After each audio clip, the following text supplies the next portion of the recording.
Another question is, I've just been briefed on the Afghan fighting that's going on and our attacks from, is it today? I think the 4th. I just got briefed on that. Maybe you could bring me up to where we are in Afghanistan with the Taliban right now. Also, the peace agreement you think it might hold because it hasn't held very long. And what direction, what do I tell West Virginians and people that have been upset about promising releasing 5,000 enemy fighters? That did not go over well in the state of West Virginia. Sir, I'm not sure I can do it justice in 2 minutes and 12 seconds, but I'll say this much. It's my view, and I'll let the chairman, I'll save time for the chairman to speak, but my view is the best, if not only path forward is through a political agreement.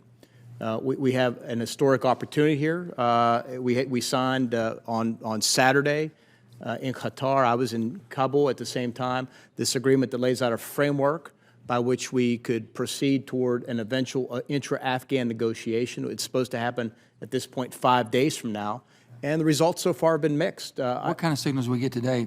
I'm pleased to see at least we supported and defended the Afghan fighters. We didn't just leave them. Which has allowed us under the document, under the agreement, to defend them. And it's the commitment I made to the Afghans when I was there on Saturday. Right. We will continue to defend the Afghans, support them. The Taliban are honoring their peace in terms of not attacking U.S. and coalition forces, but not in terms of sustaining the reduction in violence. Our special envoy is over there now. He's going to pulling the parties back together.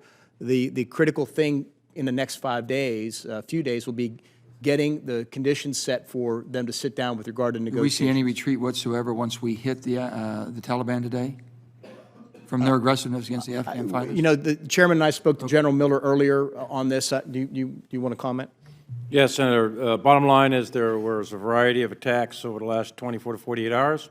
They're all beaten back. They're at small little outposts. We did use U.S. air in support of our Afghan allies. What is important, though, for the agreement, we're on day 4. This was small, low-level attacks out on checkpoints, et cetera. But the Taliban have signed up to a whole series of conditions, of which I believe the committee and all members of Congress have all the documents associated with this agreement. You can go through all of it. And of significance, there's no attacks in 34 provincial capitals. There's no attacks in Kabul. There's no high-profile attacks. There's no suicide bombers. There's no vehicle-borne suicide. No attack against U.S. forces. No attack against coalition.